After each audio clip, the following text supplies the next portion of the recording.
In today's episode of Morbidly Curious Metalheads, I'm going to be taking you on a journey through the peculiar world that is Harry Potter metal, otherwise known as wizard metal. Now, am I surprised that Harry Potter metal exists? No, especially considering how big the fan base is. If you need a refresher on the story of Harry Potter, it is basically about a boy named Harry Potter who gets invited to go to Hogwarts, a school for wizardry where he learns all about magic, weird and interesting creatures, and about Voldemort, the evil wizard who killed his biological parent. Will we find some hidden gems in this so-called Harry Potter metal genre, or will it be all filler and no killer?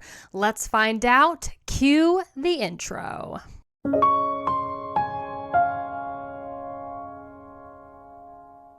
Starting us off is going to be the main band that got me interested in this subgenre, and that is going to be Grimgots. Grimgots are a symphonic power metal band from the UK, with their name being a play on words for Gringotts, the wizarding bank owned and operated by goblins in the Harry Potter universe. Although this band doesn't really write about Harry Potter anymore, in fact most of their later projects revolve around pirates and battling on ships, they did write an EP at the start of their career that mostly talked about Harry Potter and Hogwarts. The EP in question is called Extendedus Playus, which is wizard speak for extended play, which is literally what EP stands for. I see what you did there, Grimgots. This EP references a lot of Harry Potter elements, including Liquid Luck, which is a potion from the movie, and the song I Am the Hero, which references broom flying, wand waving, and a ginger knight who can only be Ron Weasley. Now, this EP doesn't exclusively talk about Harry Potter. They did start off their pirate metal interest quite early. I have a couple songs on here that do mention some classic pirate lore, like getting drunk at a pub. They also mention mermaids. This is just a maximum cheese power metal album. Very theatrical. It's very well produced. I mean, the entire album is quite fun, especially if you're a Harry Potter fan. I do think that it's very satisfying in that way. They do have a song on here called Down the Hatch that has a line that says, "I've come here to lick some minge." They repeat that line too, lick some minge, lick some minge. I'm like, okay, girl. They also talk about punching a mermaid on this EP too. So I'm like, I don't think that there was a scene like that in Harry Potter.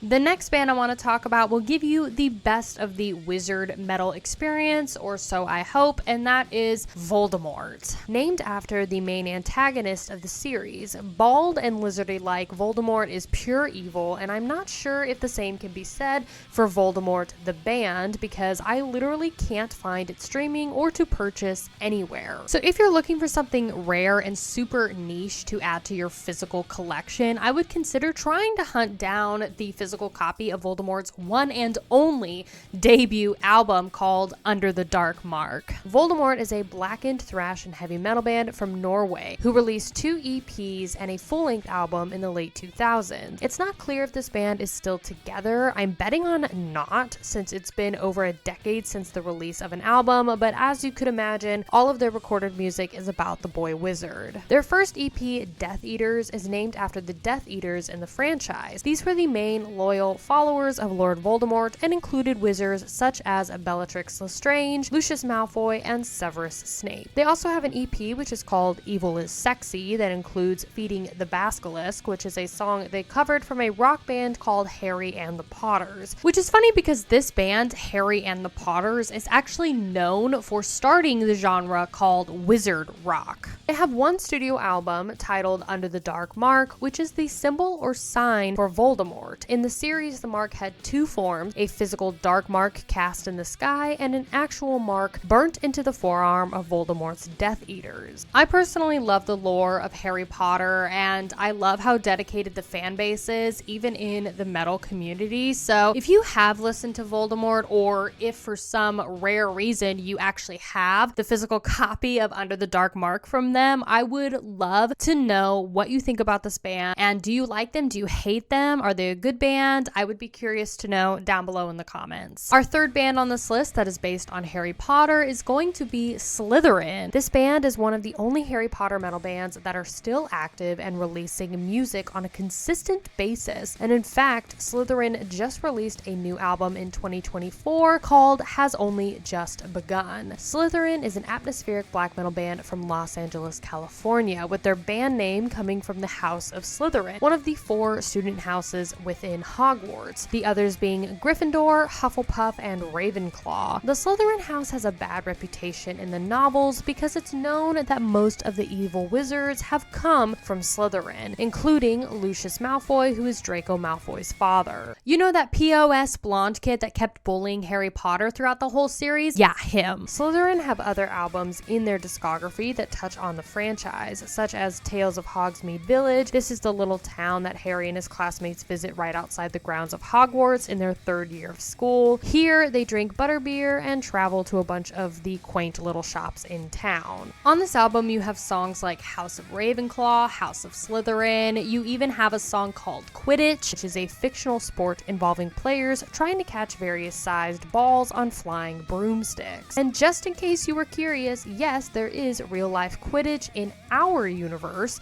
but of course with a lack of flying broomsticks. The real-life version of Quidditch is played in a style that is kind of a combination of rugby, dodgeball, and handball, and it's sometimes referred to as Muggle Quidditch. Slytherin was easily one of the most surprising Harry Potter metal bands in this entire niche genre. Tales of a Hogsmeade Village from 2022 is a very atmospheric black metal adventure. It is very well produced, very beautiful, and super chill. It's got some very nice melodies in here. It's also quite heavy as well. Like, you would just not know that this particular album was at all based on Harry Potter unless you really saw the album cover and saw the song title and everything, because it just does not come across as Harry Potter metal. It's a band that is actually trying to be serious with this kind of niche topic, you know? Like, when you think Harry Potter metal, you think goofy, right? You think goofy fun.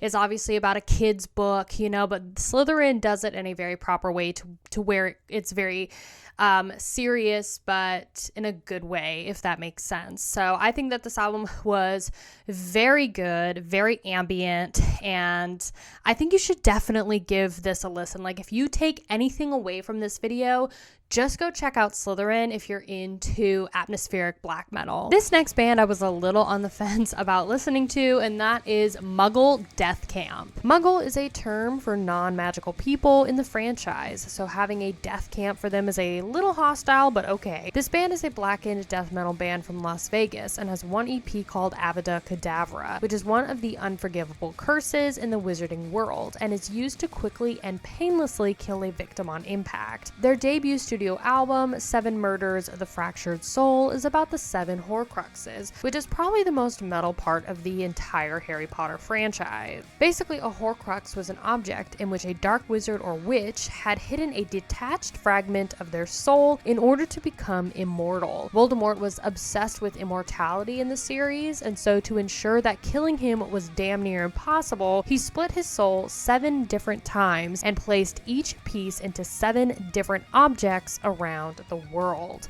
These included Nagini, his giant basilisk, which is referenced in the track Love Song for a Serpent, as well as Marvolo Gaunt's ring, referenced on the track The Black Stone of Gaunt House, and Salazar Slytherin's locket, which is talked about in the song Salazar's Treasure. This was actually quite a surprising record. I could not find this anywhere except for Bandcamp, and the artist actually labels his music style as like Voldemort metal, so like Voldemort metal. And I was pleasantly surprised by this record because I thought it was going to be really roughly produced and just sound like actual ass, but this was very well produced, very good, solid black metal. And it's not just straight black metal, it's like blackened death metal. So they've got some chugs in here. As I said, it's very groovy. It resembles a lot of Mortician too in some of the blast beat sections and the super low